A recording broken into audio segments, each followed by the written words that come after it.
Whatever political party you identify with, you are welcome here.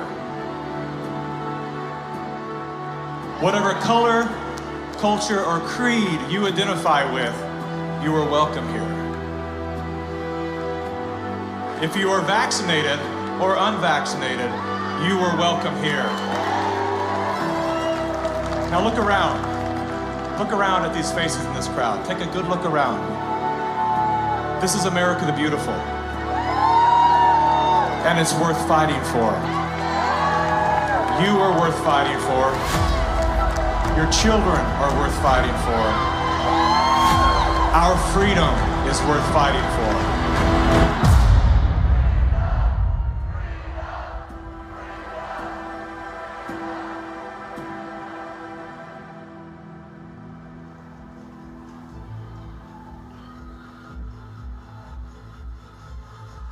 My name is Mickey Willis. I'm a father, a husband, and an investigative filmmaker. I was raised in California by a single mom who did her best to care for 4 children on her own. As a child of the welfare state, I witnessed firsthand what happens to the psyche and spirit of those who become dependent on government assistance.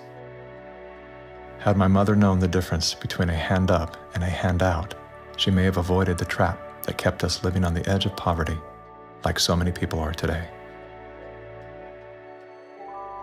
Living in fear of losing her welfare assistance, Mom remained single and lonely until the day she passed, at 58 years young. Her life was cut short by a combination of toxic cancer treatments and grief. Just 34 days before she passed, her first son, my brother, was killed by a drug called AZT. Hundreds of thousands of innocent people died as a result of that prescribed poison. The pusher of AZT was none other than Dr. Anthony Fauci. The reason that only one drug has been made available, AZT, because it's the only drug that has been shown to be safe and effective. Well, it's certainly nice to know that the future looks brighter. 30 years later, there he was again. Same script, same actors, same performance. These are safe and effective products. Knowing what that man had done in the 80s and 90s, I couldn't believe he was still in a position of such power.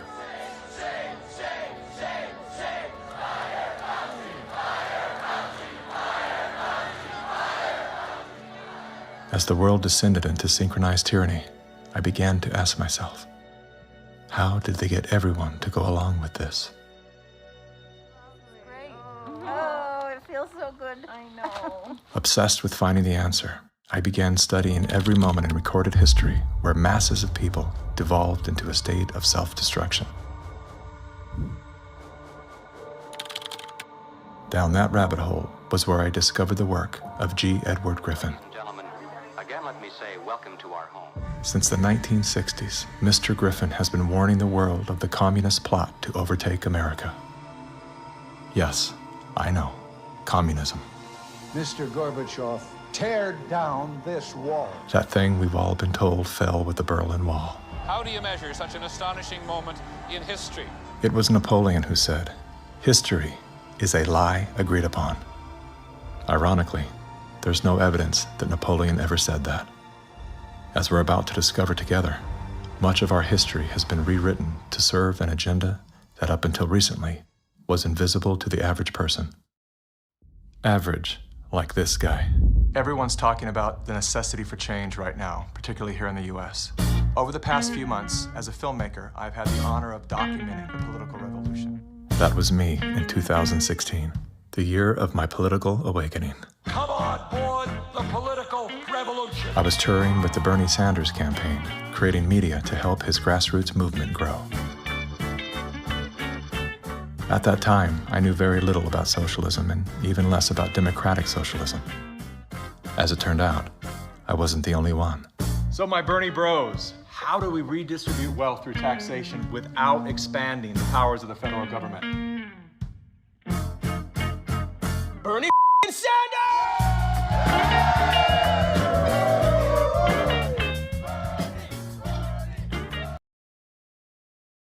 Fusion set in. I began turning my questions inward. Are they hypnotized? Am I hypnotized? That question, that one simple question, activated some strange sort of faith healing. Suddenly, I could see. How did I not see this before? There were so many red flags. The only solution is communist revolution. The only solution is communist revolution. The only solution is communist revolution. That's right, we need communism. That's what we need.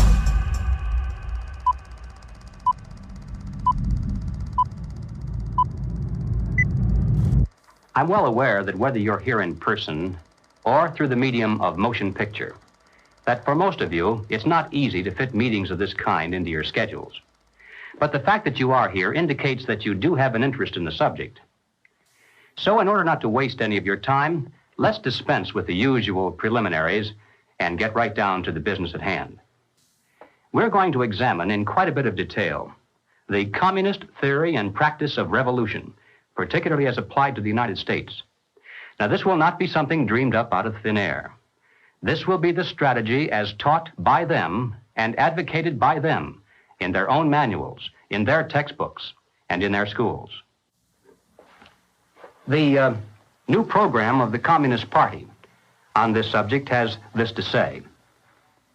The term socialism describes but the first stage of a new society that in its full development is called communism. Socialism is a transitional stage. Jim Carrey, everybody. I went out today and bought me some freedom-friendly Nikes. Yeah, that's right. As a salute to Colin Kaepernick, to Nike, congratulations on your fantastic choice. Thank you so much. Well, it's good to be back in great to dystopian America. The Republicans are running with the word socialism. They're trying to say... They're trying to scare people. Scare people. It's communism. It's Venezuela, Trump says. We're going to be living in Venezuela. I grew up in Canada. I'm here to tell you that this bullshit line that you get on all of the political shows from people is that it's a failure. The system is a failure in Canada. It is not a failure in Canada. I never waited for anything in my life. I chose my own doctors. My mother never paid for a prescription. It was fantastic. And I just got back from Vancouver, and I keep hearing this, like, Canadians are so nice. Canadians are so nice. They can be nice because they have health care. Because they have a government that cares about them. In Canada, the authorities say there's now a state of emergency. Riot gear swept through Canada's capital. Today, police in Ottawa used batons and pepper spray. You just trampled that lady. Look what you did to her! Medical wait times in this country are longer than ever. The cost of living just keeps climbing. There's a socialist coup unfolding in Canada, and we taxpayers are funding it. In the recent years, a lot of Canadians have been watching their once well-regarded country become what some are even calling tyrannical. A country previously hailed as the most free and democratic in the world. Now, the People's World, the official West Coast newspaper of the Communist Party, ran this rather interesting editorial. What is needed now is an effort that begins to approximate the magnitude of the problem. As a minimum, such a program should demand massive emergency action by the federal government. The federal government has invoked the Emergencies Act. As of today, a bank or other financial service provider will be able to immediately freeze or suspend an account without a court order. If you are involved in this protest, we will actively look to identify you and follow up with financial sanctions and criminal charges. Banks have already started to freeze the accounts of people involved in the protests. Please get out. Immediately get out. Intimidating people in a church during the Passover. Unbelievable. Growing up under communist dictatorship, I have been warning Canadians that that's what's coming. I could smell it. I could see it at every corner. We will not put up with this anymore. We are fighting back. Protests, public protests, are an important part of making sure we're getting messages out there, but using protests to demand changes to public policy is something that I think is worrisome. Okay. So here we have the Prime Minister of Canada saying that, yes, we have a highly functioning democracy and they have the right and freedom to protest. However, if those protests are used to demand change in government policy, then no. The small fringe minority who are holding unacceptable views that they're expressing.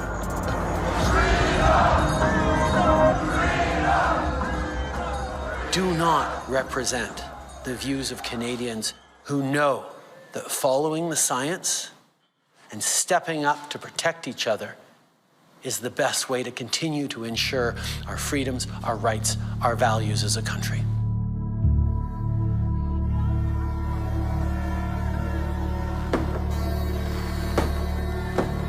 Liberal Prime Minister Justin Trudeau claims to be following the science, but Trudeau's science often comes in the form of this bizarre authoritarian technocracy. I think that Justin Trudeau stepped on the landmine when he weaponized the banking system in Canada against the truckers. Those peaceful trucker protests, you know, their most violent act was honking their horns. And in retaliation, they had their access to their bank accounts, and anybody that supported them in any way had their access to bank accounts eliminated. And at that moment in time, we all came to realize what was really going down. Even with Sun TV watching for any slip, he was asked which country he most admired and referred to China. There's a level of admiration I actually have for China because their basic dictatorship is allowing them. I applaud China for stepping up. I applaud Canada. You can tell what I'm thinking. A prime minister who openly admires the Chinese basic dictatorship, who tramples on fundamental rights by persecuting and criminalizing his own citizens as terrorists just because they dared to stand up to his perverted concept of democracy, should not be allowed to speak in this house at all. Mr. Trudeau, please spare us your presence. Thank you. Canadians know where I stand. This is a moment for responsible leaders to think carefully about where they stand and who they stand with. While Justin Trudeau makes a compelling case study, he is not the only dictator on the rise. Under the new rules provided by the COVID-19 emergency, many other elected leaders were empowered to show their true colors. Interesting how they all marched in perfect lockstep while chanting the same slogans. This pandemic has provided an opportunity. Here we are now with an economy in crisis, but with an incredible opportunity. It's certainly a major crisis, but it also offers us a unique opportunity. Unprecedented opportunity to rethink and reset. The great opportunity for reset. Opportunity for us to reset. For a reset. It's almost as if they all attended the same school of thought and studied under the same professor.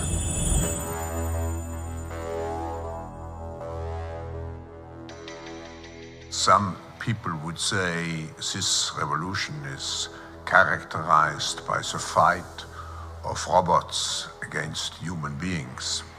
And we will win this fight. Professor Klaus Schwab was born in 1938 in Ravensburg, Germany, where Nazi crimes against humanity were committed.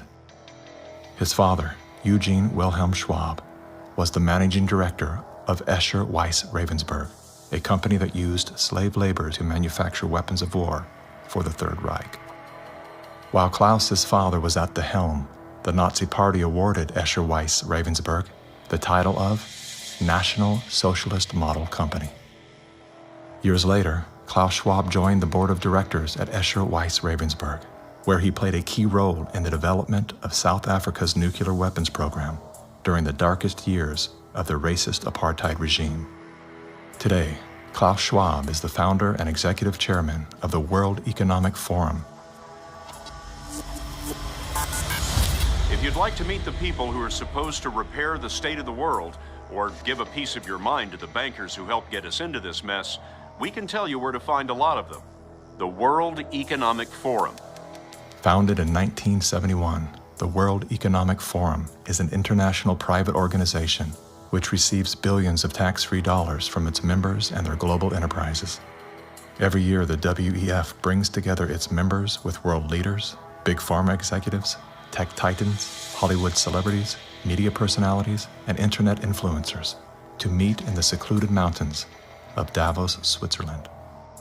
It is a tiny town folded into the Swiss Alps, a village where you could bump into Bill Clinton, Bill Gates, the head of Google, and the Queen of Jordan, all in one place. A lot of reporters cover the forum, but few get inside. It turns out there are two Davoses, one you see and one you don't. After hours, there are hundreds of private parties where deals are done. People who can't be seen together in public can meet here. Your Royal Highnesses, Excellencies, distinguished heads of state and government, the future is built by us, by a powerful community as you here in this room.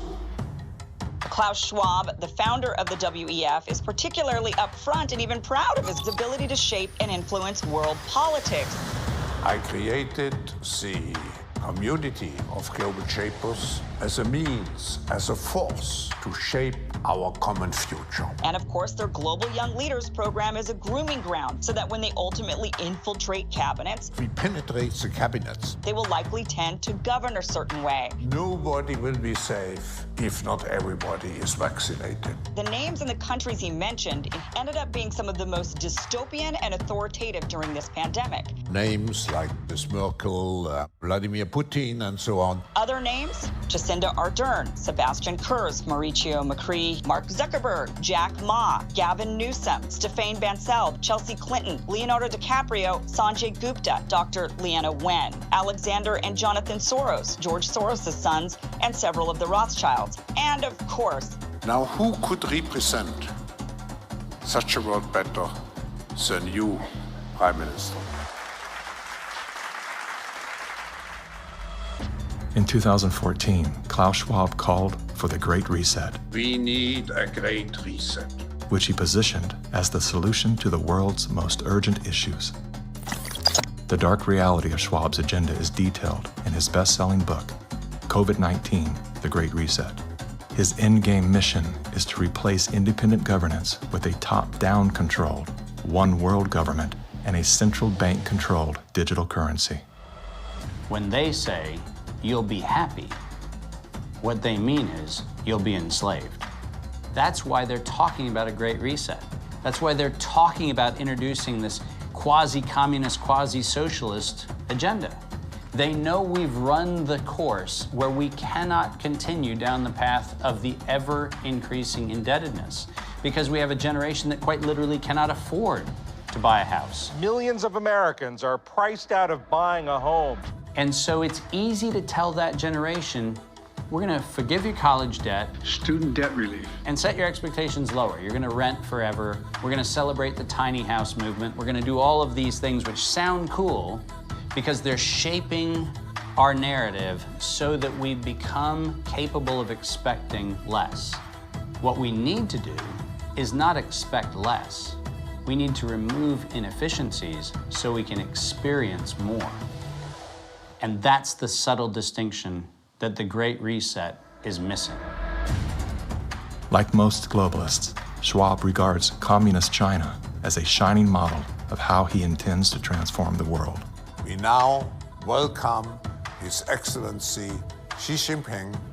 China has made significant economic and social achievements under your leadership. Chinese influence on global affairs is growing. The founder of the World Economic Forum, Klaus Schwab, says that this is what motivated the group this year to invite President Xi Jinping to deliver the keynote address in Davos. Schwab said Xi's presence was a sign of the shift from a unipolar world dominated by the United States to a more multipolar system in which rising powers like China will have a step up and play a bigger role. I think it's a role model for many countries. But we have to go one step further. It's a systemic transformation of the world. Artificial intelligence, the metaverse, synthetic biology, our life in 10 years from now will be completely different, and who masters those technologies will be the master of the world. Similar to his protege, Justin Trudeau, Klaus Schwab makes a fascinating case study. Yet he too is merely the master of his own world. Economic Forum. Science is replacing evolution by natural selection with evolution by intelligent design. Not the intelligent design of some god above the clouds, but our intelligent design and the intelligent design of our clouds. The IBM cloud, the Microsoft cloud, these are the new driving forces of evolution. Today, we have the technology to hack human beings on a massive scale. And by this I mean that if you have enough data and you have enough computing power, you can understand people better than they understand themselves, and then you can manipulate them in ways which were previously impossible. You know, the whole idea that humans have this soul or spirit and they have free will, that's over.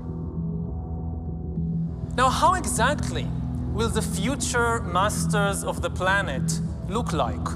This will be decided by the people who own the data.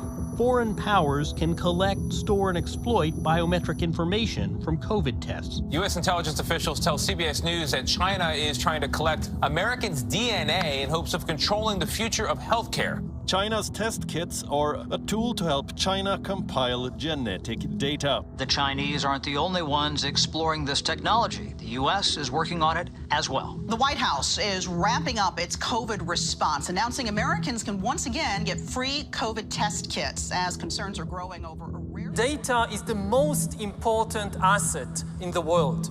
Those who control the data control the future, not just of humanity, but the future of life itself. Everywhere she goes, Ouyang Haoyu is followed. What she buys, how she behaves, is tracked and scored to show how responsible and trustworthy she is. It's called the social credit system. A person's reputation is scored on a scale of 350 to 950. It's big data meets Big Brother, expanding how the government monitors, understands, and ultimately controls its 1.4 billion citizens. A good score brings benefits, but people with low scores lose rights. The cinema names and shames people considered untrustworthy, plastering their details, even their addresses, across big screens. And information collectors are paid to report on their neighbors. The Supreme Court has created a blacklist for so-called bad citizens. Among them is this journalist. He got a little too close to uncovering corruption among high-profile party members. He was blacklisted. He only realized when he tried to buy a train ticket. Once you're blacklisted, you can no longer get a bank loan, start a business, buy an apartment, or even send your children to a private school. By using the mechanism of social credit, we'll be able to establish a blacklist of people. These punishments will serve as a whip to rebuild moral values. And few here are willing to criticize it, something that may pose a risk itself for a bad score and the life that comes with it. It may seem scary, but it's just like that here. We're used to it, and anyway, we don't have a choice. China wants obedient citizens. Criticism or resistance among the population is virtually non-existent. This woman's door was kicked in by police when she refused to go to quarantine. Now these videos show rows of metal containers which are being used to house COVID-19 patients. Some of them have complained that very little food is left for them in the freezing metal boxes. Chinese government officials now installing fences in Shanghai, blocking people from leaving their homes. For some, Shanghai feels like the world's largest prison. 5分钟前头，俺叫俺没几个了，现在突然之间，所有人都叫了。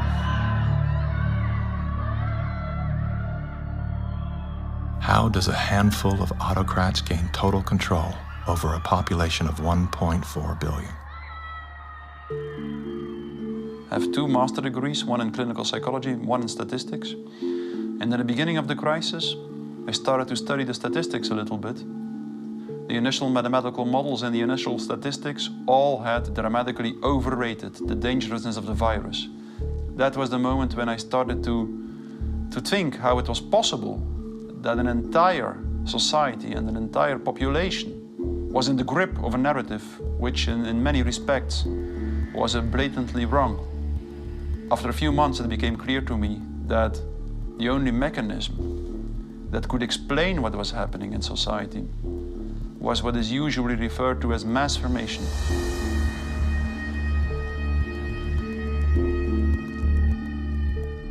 Mass formation is identical to hypnosis.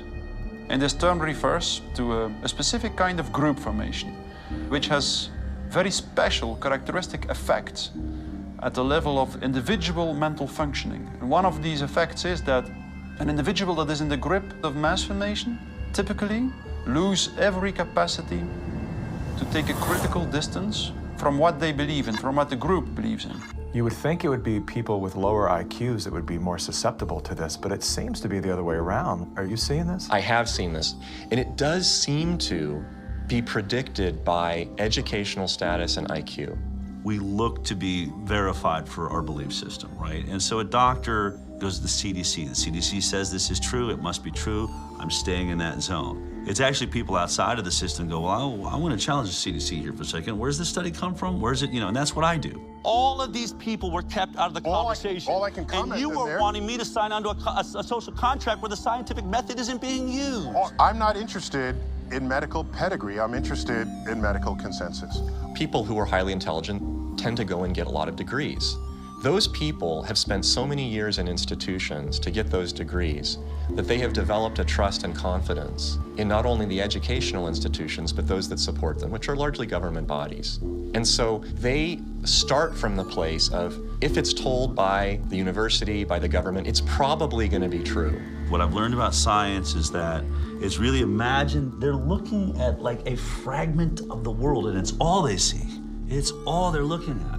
The world, they don't see the world. So I think that there's a disconnect between people who are smart and have lots of degrees with actual reality, with the lived experience of nature, of life, that you don't see with people who are actually working with their hands outdoors all of the time. A mass formation typically emerges in a society when very specific conditions are met. First and for all, the most central condition is a major part of the population needs to feel lonely.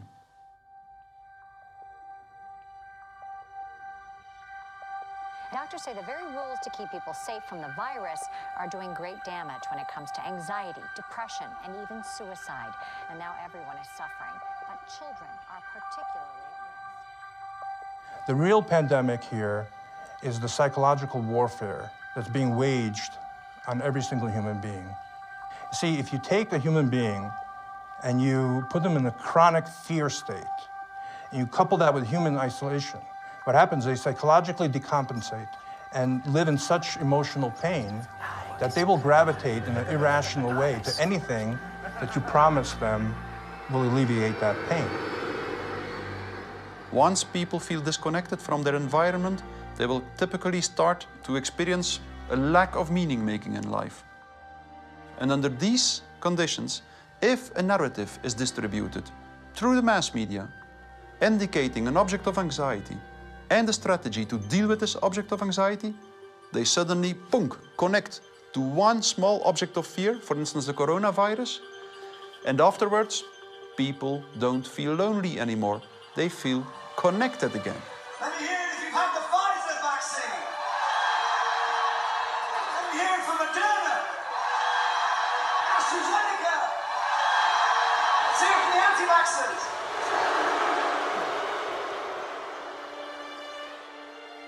The new kind of social bond is highly problematic, just because the connections between the individuals even deteriorate more, and the bond between the individual and the collective becomes stronger and stronger and stronger, which make them willing to sacrifice everything for the collective. Its health, its wealth, the future of its children, everything. Something else that is really characteristic of individuals in mass formation is that they become radically intolerant for dissonant voices. The people who are not getting vaccines, it's time to start shaming them. What else? Or leave them behind. Vaccinated person having a heart attack? Yes, come right on in. We'll take care of you. Unvaccinated guy, rest in peace, Wheezy.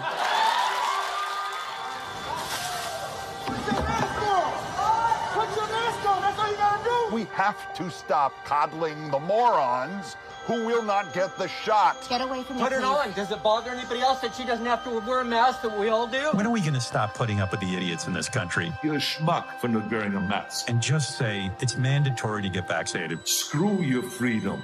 People who do not go along with the masses are stigmatized, and in the end, the masses are inclined to destroy the people who do not go along with them. And they do so as if it is an ethical duty to do so.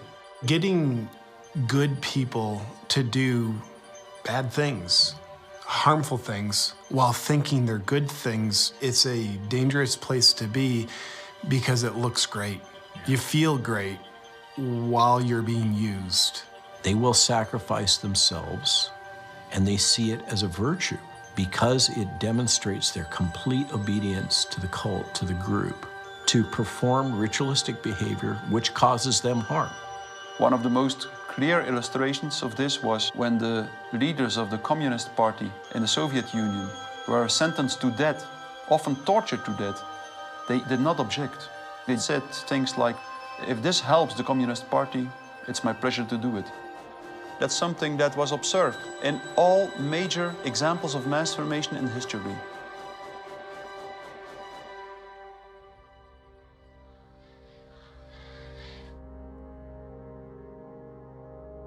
I was born in Communist China 2 years before Mao started his Cultural Revolution. So we had to be indoctrinated and chanting slogans and holding Chairman Mao's little red books to say, "Long live Chairman Mao, long live Communist Party." Inspired by Soviet Union dictators Vladimir Lenin and Joseph Stalin, China's communist leader, Mao Zedong, borrowed from the playbook of the Russian Revolution. To fight anti-communist forces, Lenin organized a military branch of his Communist Party, known as the Red Army. Following suit, Mao branded his army the Red Guards. However, Mao's soldiers were not enlisted from his military. His Red Guards were made up of high school and university students. So he used young people to start Cultural Revolution, to top down statues, burning old buildings, and demonize all religions, going after all dissident voices, and to turn all the Chinese against each other. Family turn on each other, neighbors turn on each other. Chairman Mao, as he was known, was deeply influenced by Lenin's ideas on Marxism and revolution, and often praised Stalin as a great leader. He started his Great Leap Forward campaign in the 50s and killed 2 million landlord owners. 40 million to 60 million people estimated starving to death. The people were trading their children's dead bodies to eat, to survive. Cannibalism was everywhere. Through war, torture, execution, and famine, Chairman Mao caused the death of 80 million innocent people, making him the deadliest dictator of all time. China shaved the heads of women, put them all in unattractive asexual clothes, did the same thing for the men. This technique has been used in the 20th century by every totalitarian regime. The Mao wanted to create a genderless society. That's why girls like me could not wear beautiful clothes and could not do makeup. We have to just look like boys, unisex, no gender. They asexualize the population so that there's no more desire, no more bipolarity of male and female. Everybody looks like an automaton. And then what do? Rather than turning towards one another, they turn towards the state. So the only thing left for me, a child, to believe in is communism. And Mao was the new God.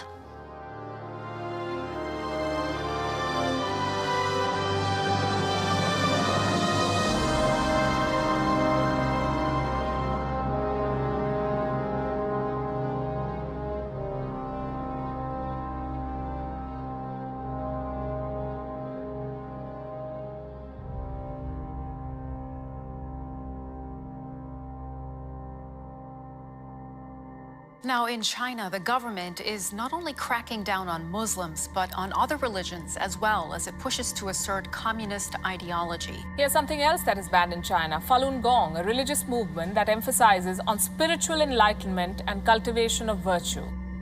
5,000-year-old Chinese civilization were founded on faith. Communist regime is atheist.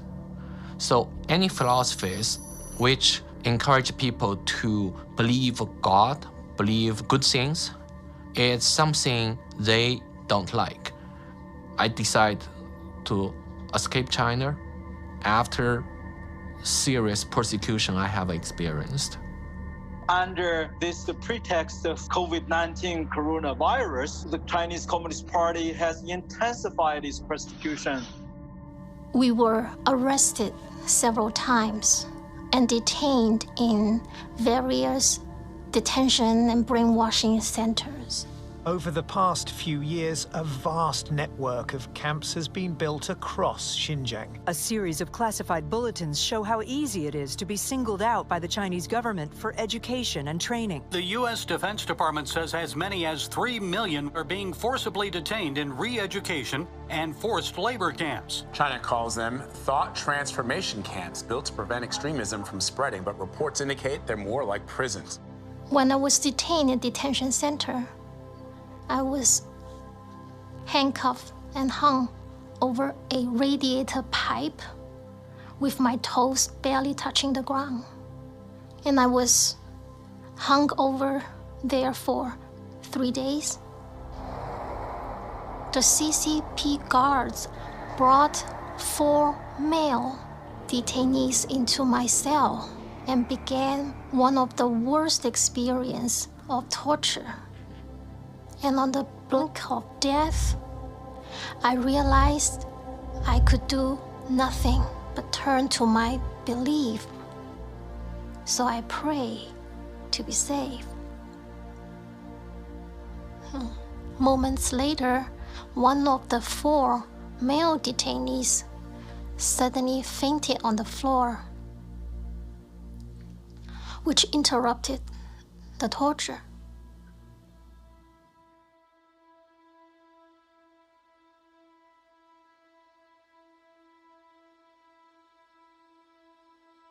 I left China because my parents were heavily persecuted for their practice of Falun Gong. From age 1 to age 5, my grandparents were taking care of me because my parents, they were always inside some dark cells being tortured.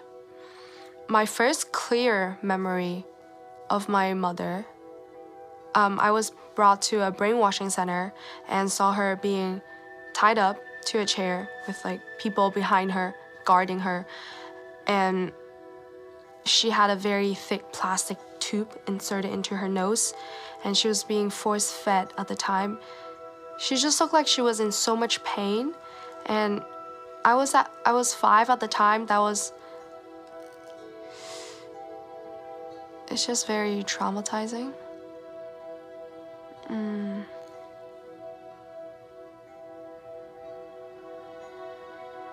My school principal actually came to me several times and told me not to be a part of my parents and to report any activity that my parents would do.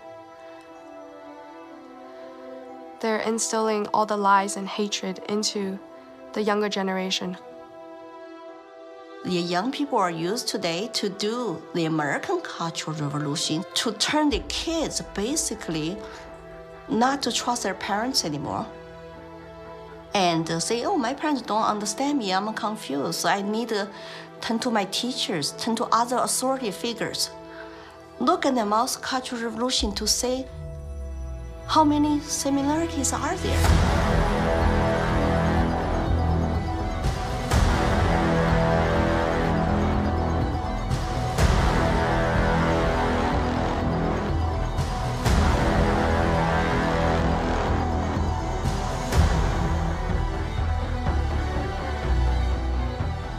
Communism will win. That's not a joke. That will happen. You are happy with what was happening in the USSR between 1917... critique of it. That's what we're Maoists. We make a critique of it in order to improve socialism the next time it comes around and throws people like your ass into a labor camp. Yesterday, I asked ChatGPT, are there any similarities between today's woke revolution and Chairman Mao's Cultural Revolution of the 1960s? And it wrote back, how long do you have? We recognize that government is absolutely necessary for an orderly society. But following the dictum that government, like fire, is both beneficial and dangerous, we believe in the concept of limited government. And we believe that the constitutional republic created by our founding fathers is the best form of limited government that has yet been devised by man. A republic is a limited democracy. It's a form of government based upon the principle of limited majority rule. Limited so that the minority, even a minority of one, can be protected against the whims and passions of the majority. Now, democracy is a form of government based upon the principle of majority rule. It's easy to understand, easy to sell to the masses, and, I might add, deadly. The fathers of philosophy, Socrates, Plato, and Aristotle, were all staunch critics of democracy. History's greatest minds all observed that even a well-intended democracy can breed deception, division, and ultimately total control by the state. Aristotle wrote that democracy is not just the rule of the majority. Democracy is a system in which the majority is in charge, respecting the basic elementary rights and principles of minorities. If not, democracy becomes a tyranny of the majority. Socrates himself became a victim of this very process. He was sentenced to death by a majority vote for protesting the rights and protections of the minority. This country was founded on the principle that the individual is sovereign over the institution of government. And it's about a philosophy of governance that says that you are a free individual, or a philosophy of governance that says you're serf and you're subject. We have inalienable rights just by virtue of being human. And so their primary responsibility as the government is to protect those rights. These aren't rules to govern me, they're rules to govern the government. Like what you are and are not allowed to do to me. We are a constitutional republic with a representative democracy, so people do vote, but we have a separation of powers. So if you majority vote to eat you for lunch, the Supreme Court can say, no, you cannot. And how do you protect the minority from the majority? You write down a set of rules on a piece of paper. You say, this we can do, that we cannot. At the top of the paper, you write the word Constitution. And then everyone agrees to follow the rules no matter what the temptation. And when you're finished, you've created a constitutional republic. It was Thomas Jefferson who said, "The republic is the only form of government which is not eternally at open or secret war with the rights of mankind." Now, we hear a lot of talk today about right-wingers, left-wingers, extremists, and moderates. The political spectrum concept, if it has any meaning at all, is a measurement scale showing all the variations in government. Now, the extremists at the zero end would be those who advocate no government at all, the anarchists. The extremists at the other end would be those who advocate total government. And who are they? Well, the communists, of course, but also the Nazis, the fascists. No matter what they may call themselves, if they advocate total government control over the people, they are all, by definition, totalitarians. The debate is not between conservatives and liberals. It goes back in history long before those words were ever invented. The opposing points of view properly are identified as individualism versus collectivism. The individualist believes that the rights of the individual must not be obliterated by the desires of the collective or the group. The collectivist, on the other hand, believes that the group is more important than the single person within it, and that the individual must be sacrificed if necessary for the greater good of the greater number. The individualists believe that every man has a personal and direct responsibility to provide first for himself, next for his family, and then for those outside his family who may be in need. The collectivist, on the other hand, declares that the individual is not personally responsible for charity, for raising his own children, providing for his aging parents, or even providing for himself, for that matter. This is a group function of the state, of government itself. Everything we talk about, socialism, communism, globalism, and Nazism, guess what? It's all collective society. Collectivism on an international level is essentially known as globalism, which is often promoted as a framework for unity and sustainability. Under the guise of philanthropy, the leaders of the globalist movement leverage every possible crisis to advance their plan to replace national sovereignty with a one-world government. We are confronted with so many crises simultaneously. What does it need to master the future? It is the globalists who are behind the destructive new methods of control, like ESG, the acronym for Environmental, Social, Governance. Similar to China's social credit score, ESG is a ranking system that tracks a company or country's carbon footprint, as well as its commitment to diversity and inclusion. A low ESG score can lead to severe consequences, including reputational damage, legal and regulatory actions, and loss of investors and bank credit lines. Within the last decade, numerous nations and thousands of major brands have been coerced to adapt to the ESG program, and today, many of them are paying the price. In 2018, the World Economic Forum published an article on its website entitled, "How We Will Make Sri Lanka Rich by 2025. That article was removed once it became known that food prices in Sri Lanka had nearly doubled and that millions of their citizens were facing starvation. Now, what caused this? Farmers protested and asked the government to work with them on slowly improving farming practices to be more environmentally friendly rather than implementing harsh bans. But the government was more interested in maintaining a high ESG score with its creditors like BlackRock. As a result, food production dropped drastically, with farmers expecting crop losses of 85%. The country had to begin spending money on importing food when it was previously self-sufficient. Sri Lanka is a cautionary tale. What's happening there could be a foreshadowing of what's in store for us if we don't take heed and learn some lessons. The Dutch government was one of the first to sign on to the ESG system. Dutch farmers pleaded that the rush to adapt to extreme new regulations would result in the destruction of the country's food supply. The Netherlands is the second largest agriculture exporter in the world, earning the title of the tiny country that feeds the world. A collapse of their system could trigger a global food crisis. Yet, the Netherlands Prime Minister continued to persecute Dutch farmers until they were forced to revolt. Where do you find still such a prime minister in the world? You find it in the Netherlands, and it's Mark Rutte. And remember, too, the Netherlands is the pilot program of the World Food Hubs, and the World Economic Forum has assigned to the Netherlands what they call this Global Secretariat, using, ironically, a communist term for it. Klaus Schwab's golden pin-up boy, Prime Minister Mark Rutte, is busy fulfilling the agenda of the World Economic Forum's Great Reset by turfing farmers off their own land. Perhaps the most important lesson I've learned in my years as Prime Minister of one of the world's most outward-looking trading countries is that national interests are often best served by international cooperation. Schwab has sold this idea because they're up against the wall.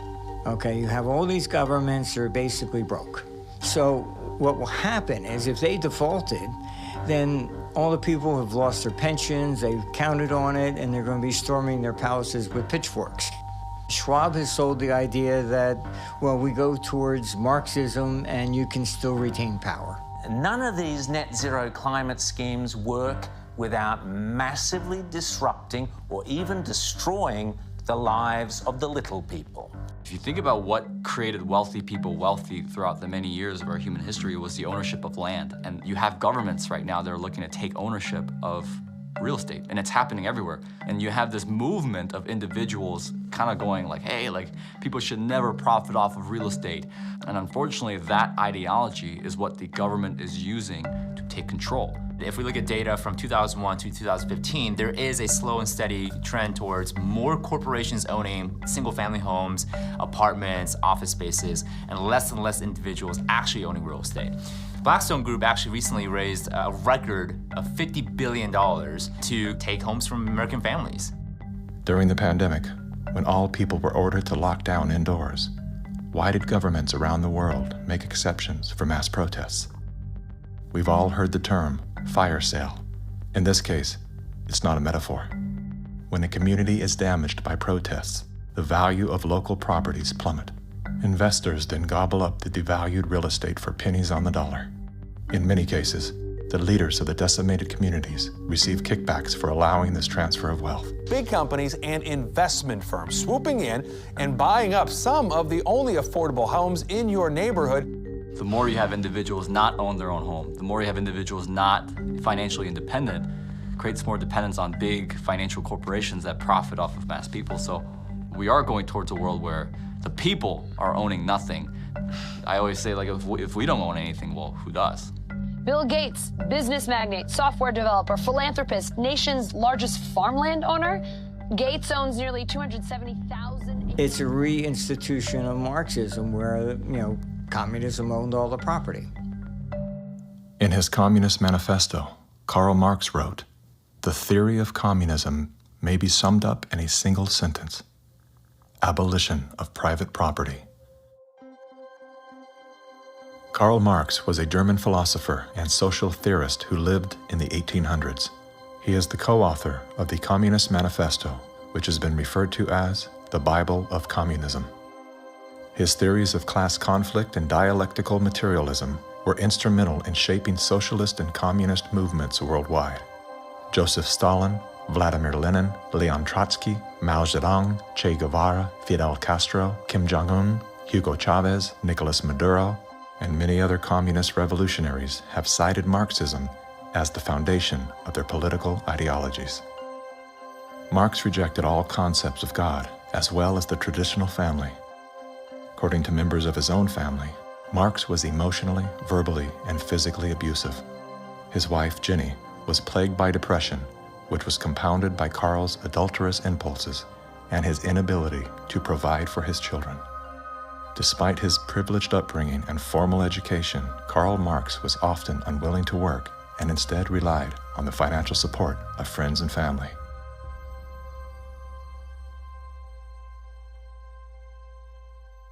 In 1943, the following directive was issued from party headquarters to all communists in the United States.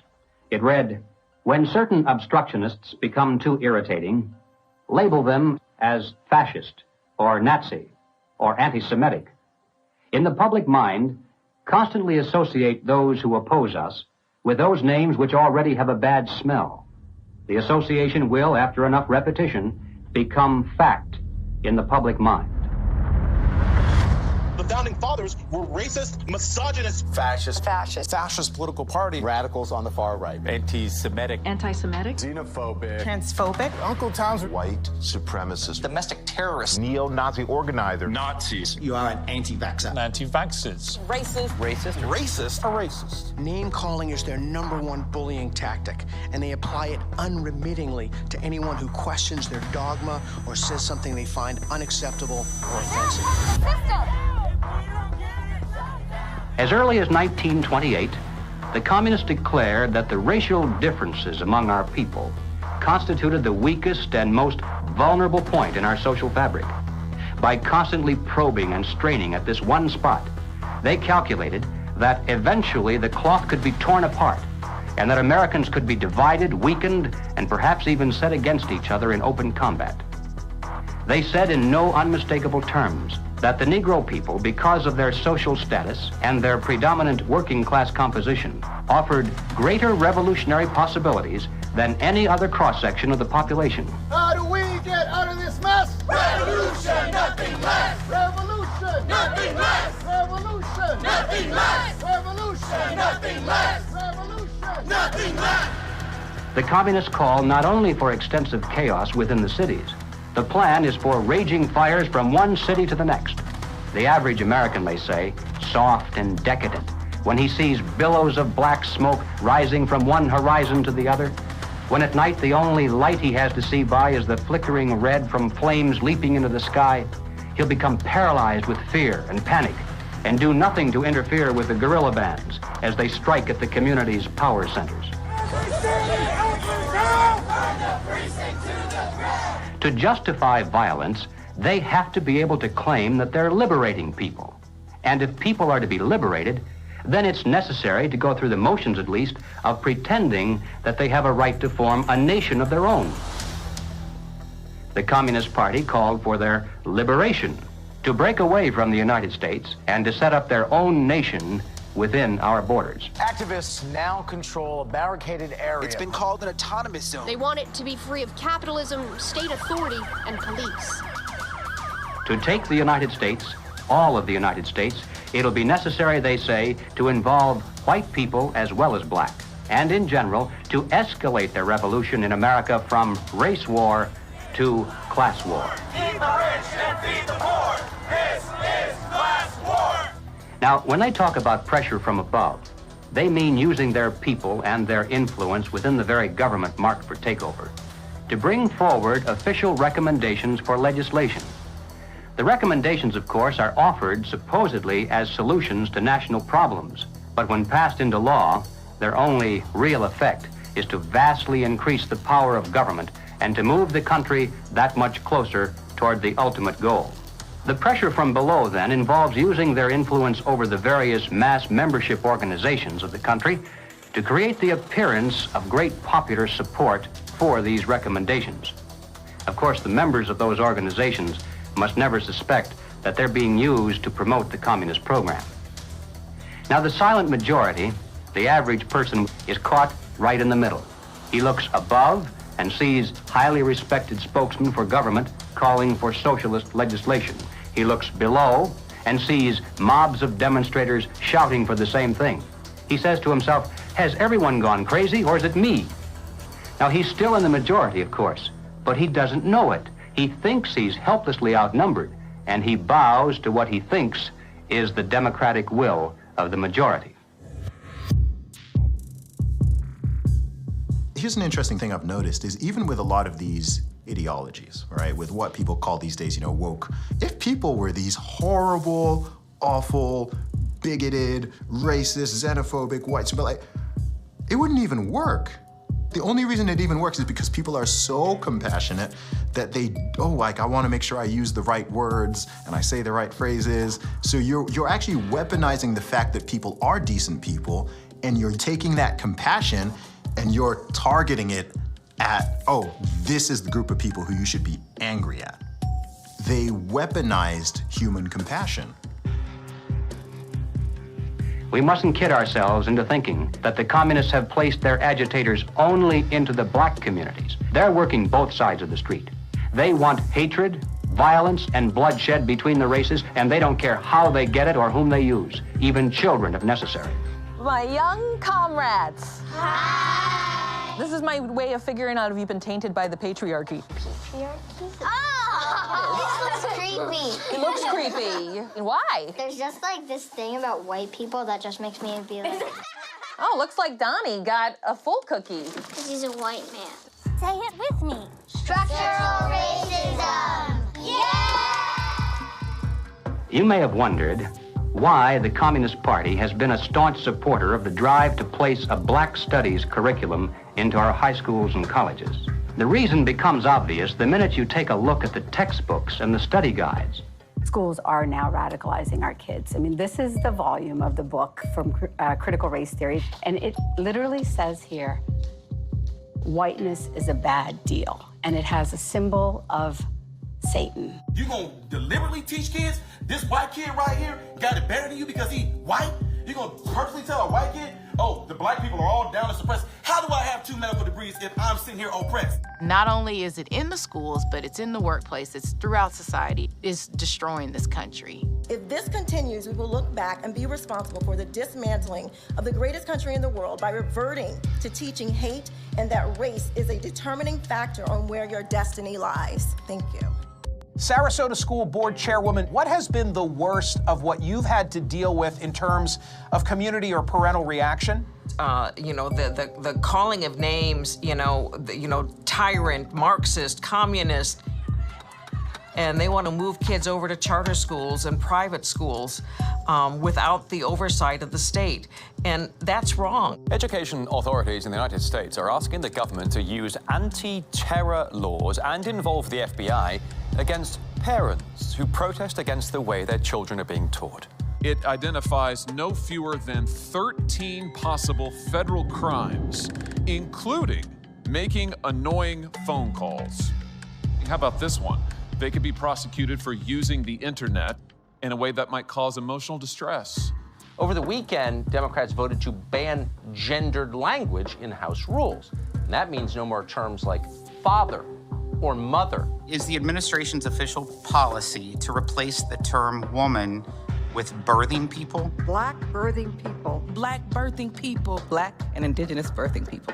You shifted in places from using the term mother to if people. Again, if we're trying to be precise in the language that's used. Mom's a pretty good word. I'm not a birth person. I'm a mother. Can you provide a definition for the word woman? Can I provide a definition? No. Yeah. I can't. You can't?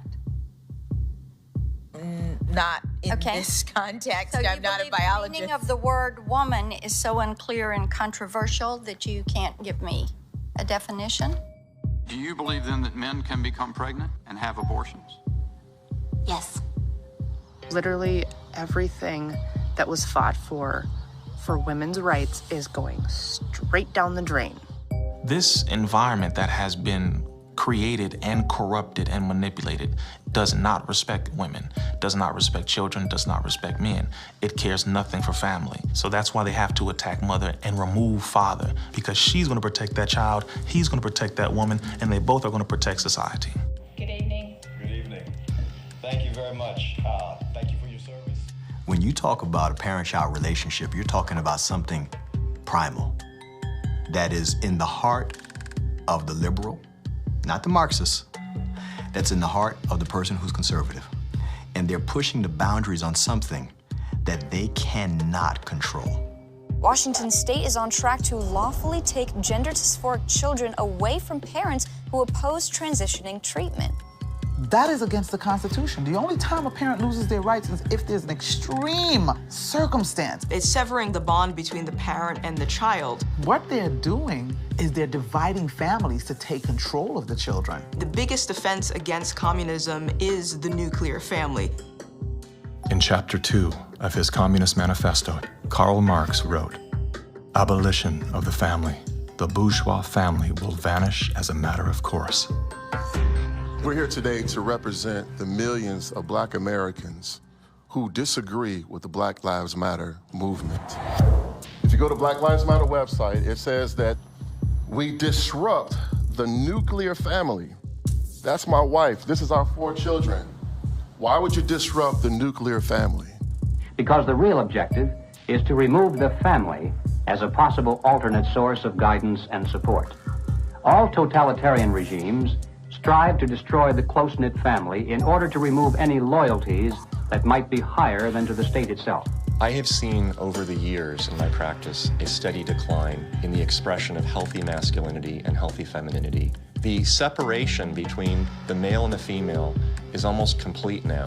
And it's due specifically to the ongoing attacks against masculinity and the degradation of femininity. And if our family structure is lost in the next generation, what do we have left? We're just a bunch of listless individuals living our lives out virtually behind a computer screen and following the orders of the government. Maybe it's because I came in the movement at 17 and a half, so I have just a knack for knowing how to organize young people. I was at the art publications table today, and I was speaking to this young person, and he grabbed the book, and he said, it's like Mao's Red Book. And I was like, man, that's what I was thinking. And it was just really cool to hear him make that connection. I was like, how about you buy like 10 to 15 of these books, and you all have like a youth organizing group where you talk about it, and you really try to engage this. We need to build off of this. We actually do have an ideological frame. Myself and Alicia in particular, we are trained Marxists. I do believe in Marxism. It's a philosophy that I learned really early on in my organizing career. Investigations into the Black Lives Matter organization has revealed links to groups that are pro-communist China. The self-proclaimed Marxist Black Lives Matter co-founder Alicia Garza also owns the Black Futures Lab project. Yet, all would be lost for the Black Future Lab if not for the Chinese Progressive Association. Donations to the Black Futures Lab don't go directly to the foundation itself. The Chinese Progressive Association gets them instead. Through forensic investigations, we now know that the 2020 BLM fiery but mostly peaceful protests were organized and partially funded through a network of pro-communist organizations. One of the groups is US-based Liberation Road, which was founded by a faction of the Communist Party of Vietnam. Liberation Road is allied with the new communist movement and has direct ties to the Chinese Communist Party. The San Francisco-based, communist-rooted Chinese Progressive Association formed a sister company called Asians for Black Lives to serve as a bridge between BLM and the Chinese Communist Party.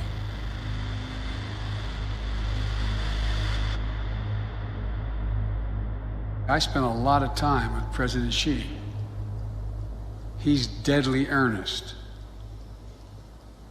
about becoming the most significant, consequential nation in the world.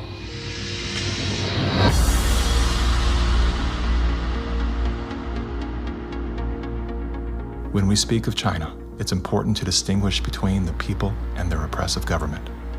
And while the Communist Party of China is undoubtedly America's greatest foreign adversary, it's crucial to recognize that the most urgent threat to the future of the United States resides within its own borders.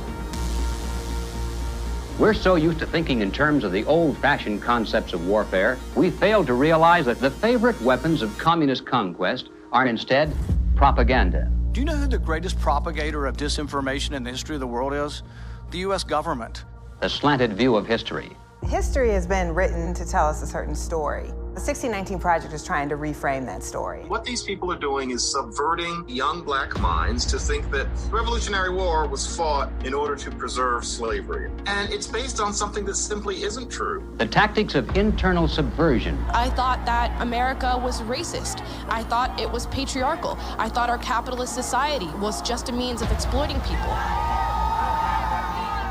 And I thought all of these things because that is what I was told. The preaching of hatred to incite civil disorder. I want to tell you, Kavanaugh, you have released the whirlwind, and you will pay the price. A California man is facing federal charges for the attempted murder of Supreme Court Justice Brett Kavanaugh. Treason, blackmail, the smear. This is the first time Assange is being questioned over the rape allegations. The LA Times ran an article calling Larry Elder a black white supremacist. All committed by soldiers who wear no uniform and who claim to be loyal citizens of the target country marked for conquest from within.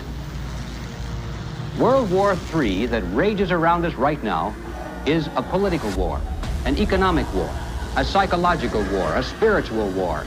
As a matter of fact, the bomb, as a psychological weapon, is being dropped on the American people every single day. You probably assume you're safe.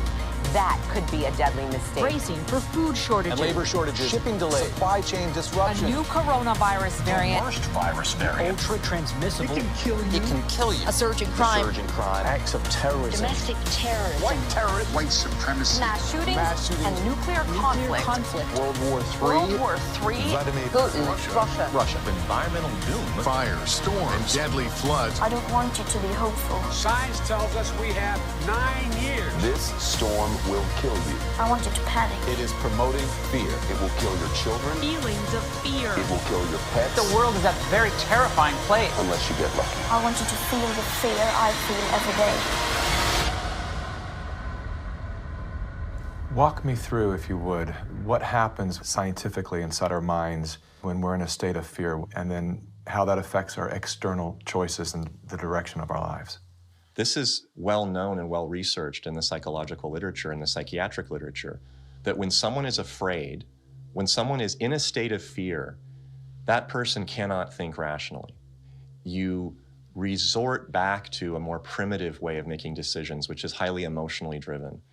And when you're placed in a chronic state of fear, as we have been, you end up in a, what I would call a traumatized state, meaning that you're not just momentarily scared, you are frozen. You have seen your ability to think critically suspended. The issue is not about COVID or vaccines or anything else. It's not that. That is the polarizing impulse that gives rise to our general sense of ill at ease, which then amplifies our willingness to fall for reflexive classifications like race or, the isms that we want to fight about. The more we can distract people by creating the illusion that says everything is fearful, the more we can manipulate the population. We were groomed for decades to be fearful, whether it was drop and cover. We must be ready all the time if the atomic bomb explodes. Duck and cover. To protect against the threat of nuclear annihilation, or more recently, the impending ecological collapse of our planet in 12 years that AOC and Greta Thunberg keep warning us about. The world is going to end in 12 years if we don't address climate change. How dare you? All of these fears are grounded to some degree in reality. They're not completely invented, but they are exaggerated so greatly that we cannot actually reason through them anymore. When people are afraid, they won't just accept authoritarianism, they'll demand it. They will demand it. Somebody do something. Somebody take charge and tell me what to do. Like, where do I stand? Where do I walk? What do we do? What are the rules? And again, people in power always use that, right? What do they say? Never let a good crisis go to waste. We can take this and we can now enact policies that normally we wouldn't be able to get away with. Maybe in a couple of decades, when people look back, the thing they will remember from the COVID crisis, this was the moment that we agreed to be surveyed all the time. And maybe even after the event is over, maybe we can still keep 30%. And over time, multiple crises, suddenly you have a government or an individual who has far more power than they're actually supposed to. The leaders of the mass, the people who pronounce a narrative in public space, usually are hypnotized themselves.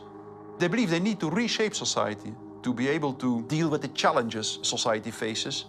And they believe so fanatically in that ideology that they think it's justified to manipulate and cheat and to use all kinds of narratives to convince people to go along with that ideology. We're going to go visit Mom. I'm going to bring the home family to see Mom. No. We will shut you down. We will cite you.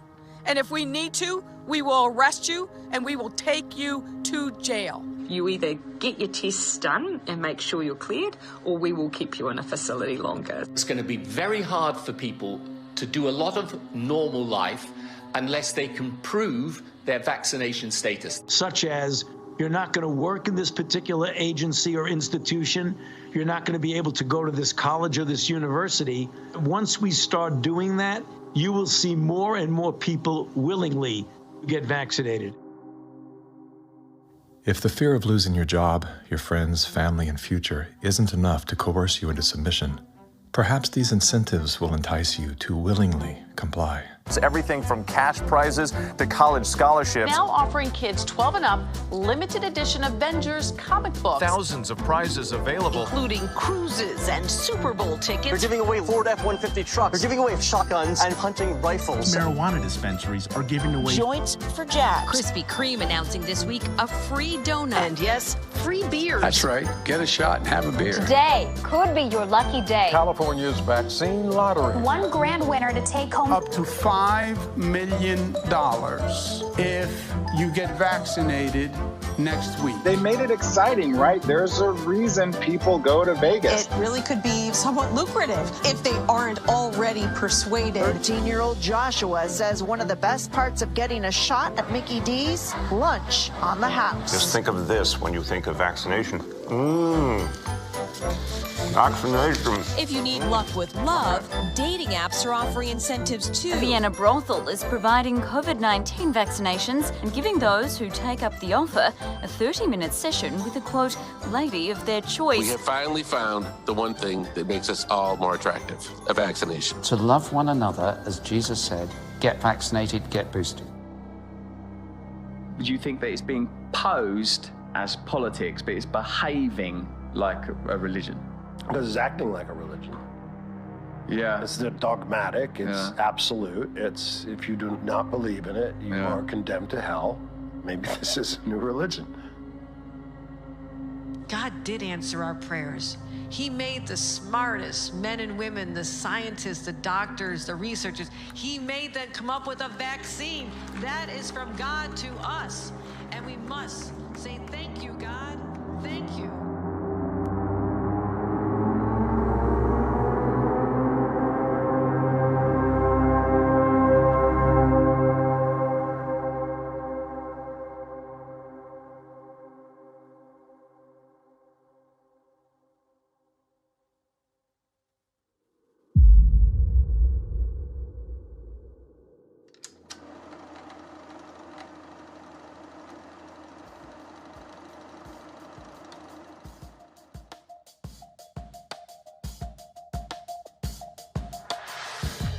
There was a time, and not too long ago, I think, when we could have pulled ourselves out of this without too great a sacrifice on the part of anyone. But we didn't. Instead, we slept. Everywhere I look, I see men and women who know that communists are making headway in this country. They know that something must be done and that someone must stand up to them. But they themselves do nothing.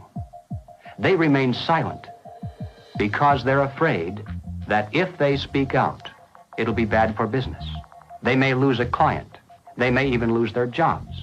Or perhaps they're receiving a regular government check and already are too dependent upon some of the very people and programs they know they should oppose.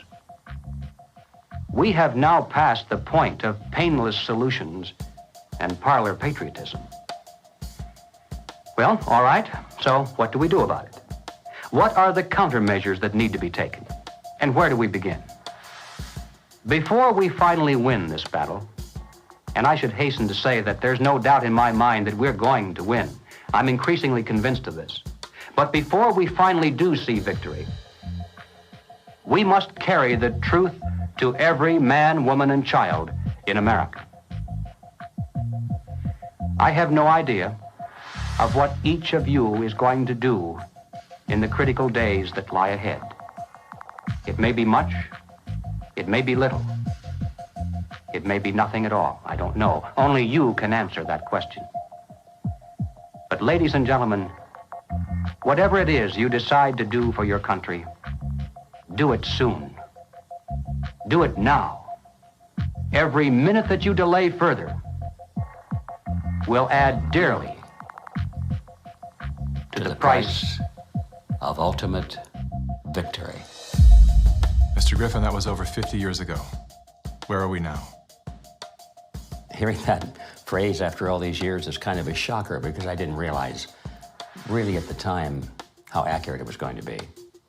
But we're in the middle of it now, and so the ultimate victory is still ahead of us. How did you know way back then what would be happening today? It's a long story, of course, but I did take a fascinating tour of the Communist Bookstore in Los Angeles when I was very, very young. I was working for an insurance company. I was Mr. Corporate America, you know. That was the period when the hippie, you know, image was pretty popular, and a lot of these guys in that bookstore were in that uniform.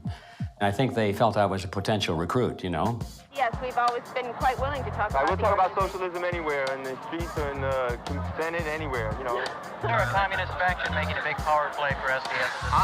Is there any communists back here? I guess there is. Yes, they are communists, and yet our nation seems unconcerned. Many newspapers, television commentators, and educators call these young revolutionaries dissidents. But are these voices voices of mere dissent, of mere student unrest, or of sedition and revolution? They invited me to come to their study groups, they called them. They were really the recruiting funnel, you know. And I didn't have to pretend to be interested because I was interested. I wanted to see what these guys were up to. And of course, the more I read, the more I realized that these guys were deadly serious. And so my crusader gene said, hey, buddy, you better stop worrying about the corporate ladder and making money and looking good and start doing something about it. And I'm glad I did, because after that point, my life had a meaning and had a purpose more than just self-centered. Who are some of the key figures behind this agenda?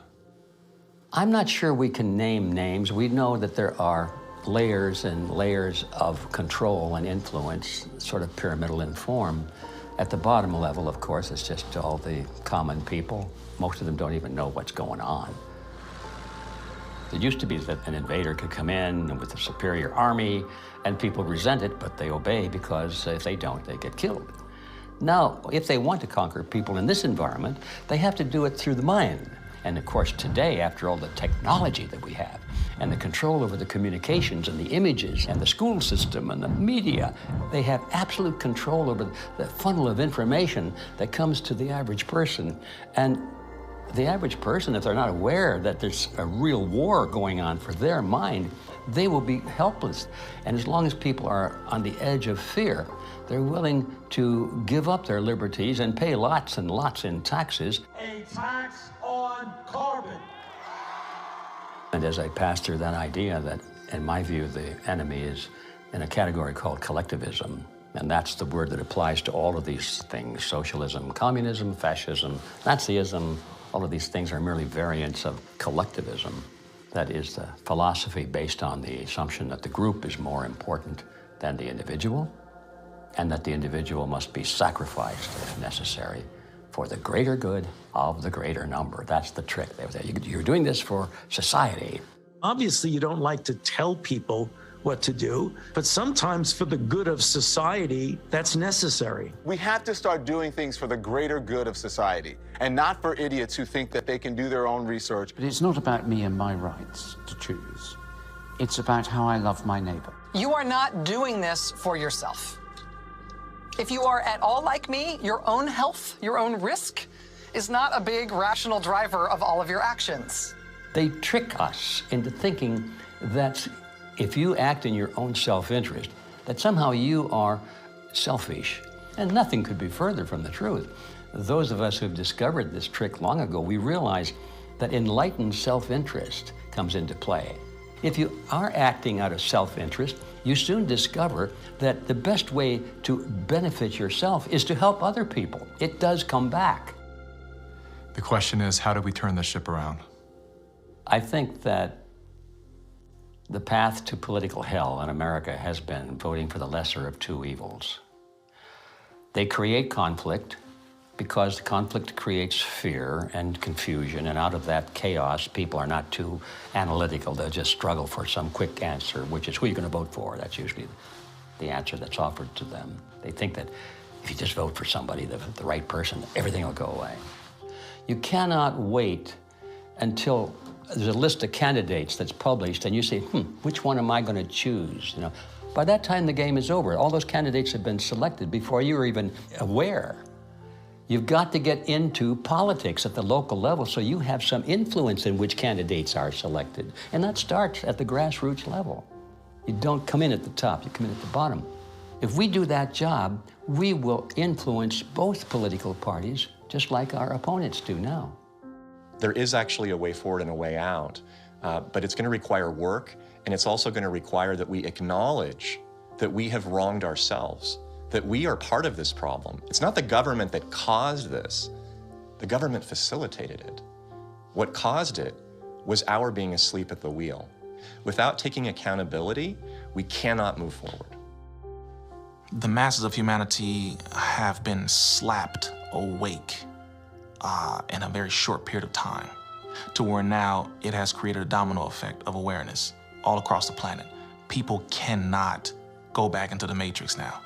They can't. A lot of people are trying to, and they can't. We have the right as citizens in this country to abolish government and create a new one. And that is the authority that has been given to us. It is written in our documents, the Declaration of Independence, the Constitution of the United States, the Declaration of Human Rights. We have indelible rights, and the basis of those rights are our freedoms. And if we don't have that, we don't have life. And so we have to awaken, we have to arise, we have to fight. The natural rights of every individual is life, liberty, and property, and establishing a country on a premise that had never been established before, that the individual is sovereign because their rights are endowed to them by a sovereign God. This which has happened can only be described as divine, which is why we're the nation. Our ideology, our way of life is always under this relentless attack that we have defeated over and over again, and we will defeat it this time.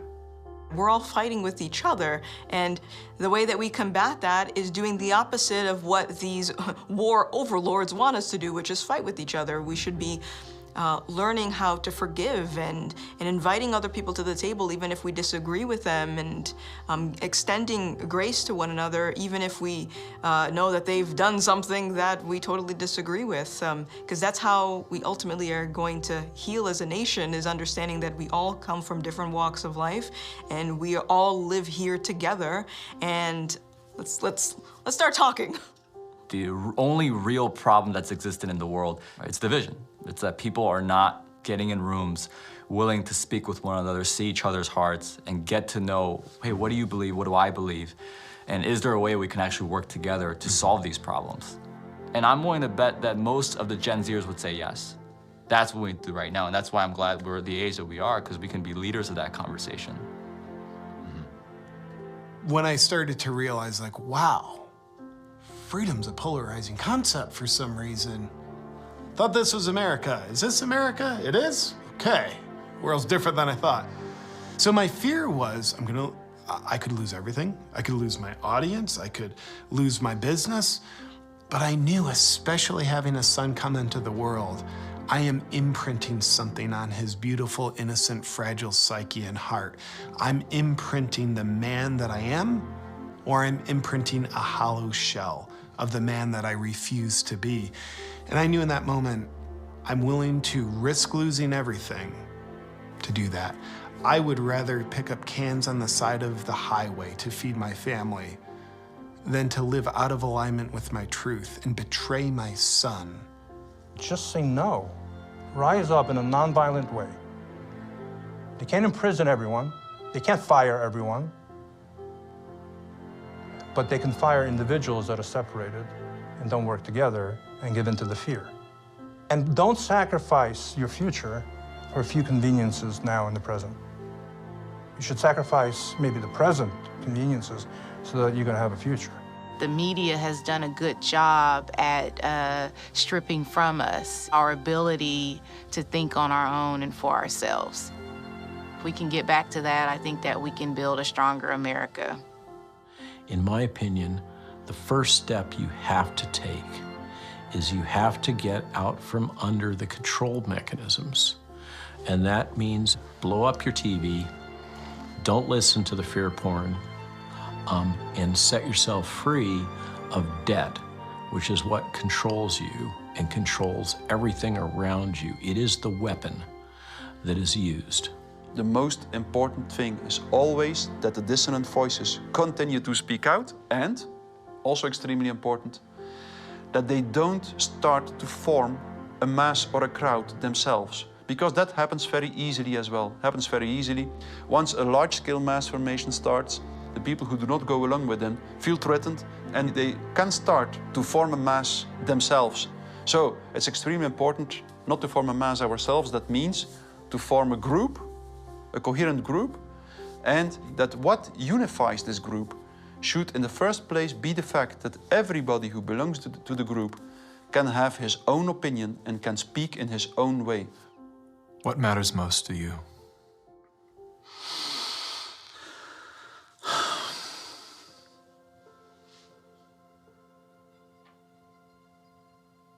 I think what matters most to me is freedom.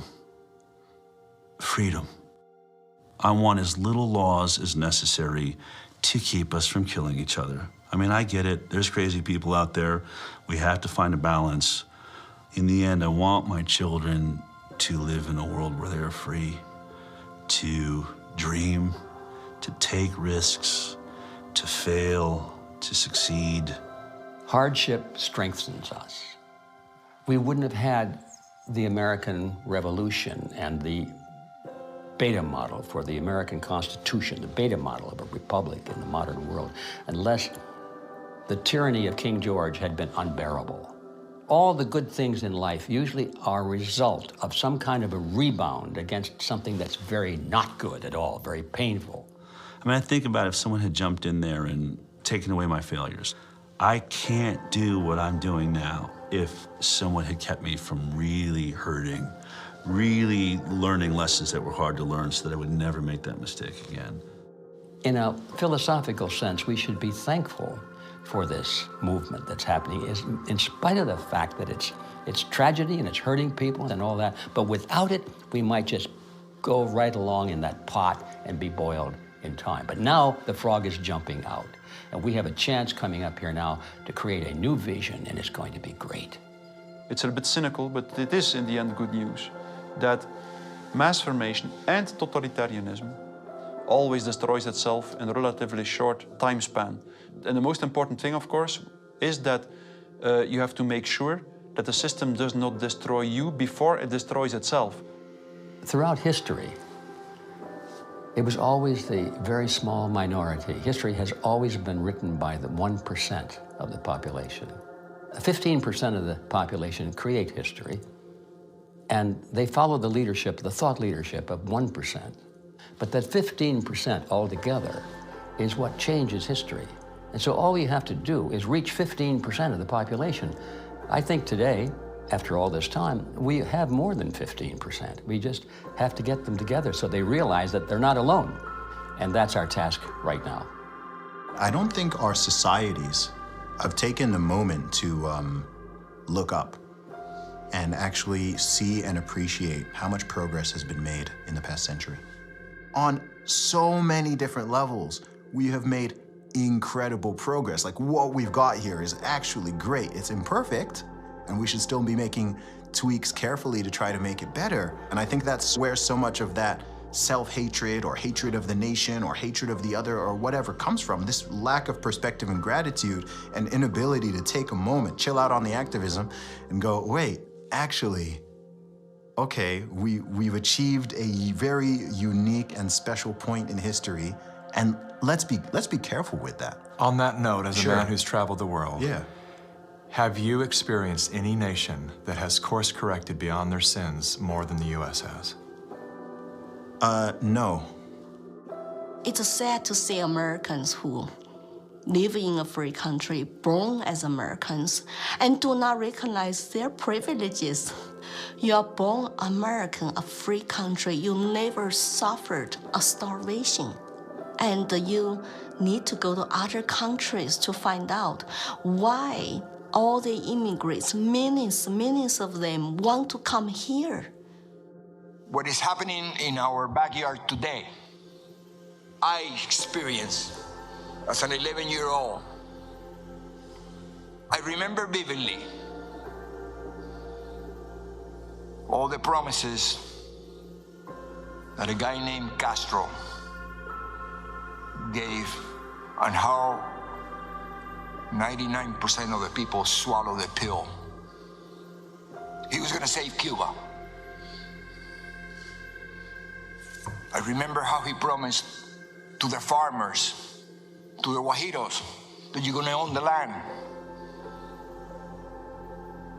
I remember all the promises that we hear today about free education and free health care and free land. And my God, no freedom. The defectors here that are speaking out against the Communist Party in China are risking their lives. And Our government is not interested in listening to them or helping them in any way.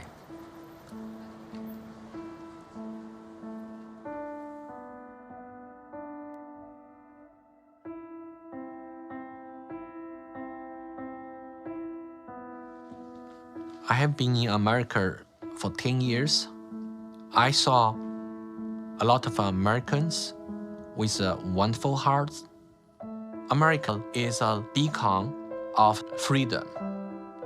I'm happy living in this land to practice my religion and to have a peaceful life. That's my hope.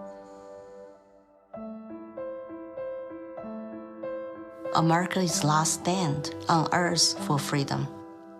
If we lose this country, the world will be a very dark place. I have 3 children in this country. I want to protect their American dream. So here I am, you know. I've noticed that every time you speak about America, your eyes fill with tears. I do love this country. No place to go. And I just hope people can hear my stories. For past 5 years, I've been telling the same thing. I have no political agenda here. I just want to live American dream and my children live American dream. Sorry about that.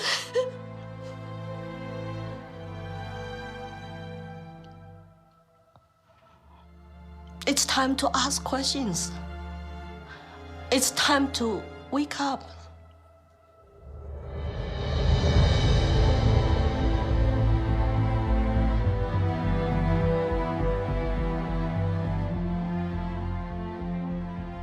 We've been brought together in this moment to face the urgent choice between dehumanization and rehumanization.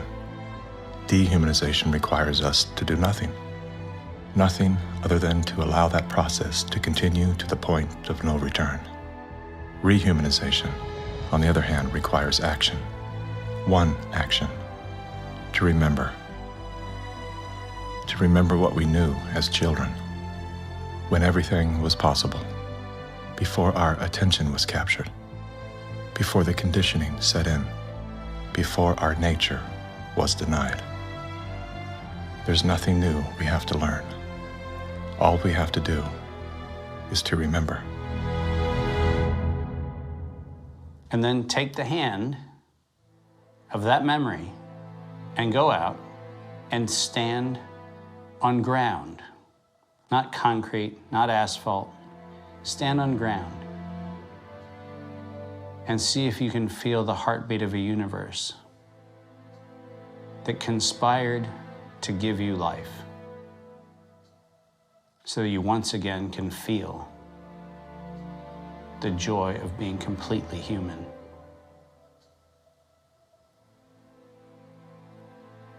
And then never forget that moment.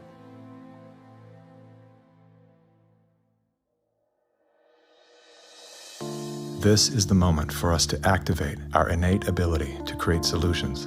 That can only happen through the awareness of symbiosis, defined as a mutually beneficial relationship between different groups. All of life depends on relationships. Every living thing is in communication, from the stars to the planets, the earth, the plants, the elements, the insects, the animals, the humans, and every cell within us. Real change out there begins with real change inside. As Americans today, we are truly a privileged people in a privileged land. But with our blessings come responsibilities, and with responsibilities come risks. The challenge of our time is that we must accept both the responsibilities of our blessings and the risks involved in defending them for ourselves and for future generations. And we must do this without hesitation if we are to be worthy benefactors of that precious heritage of freedom passed on to us through the epic sacrifices of those who have gone before. Now, that is not flag waving, and it is not cliched patriotism. as a simple statement of the obligations of citizenship in this glorious land, our land, which with God's help we shall preserve.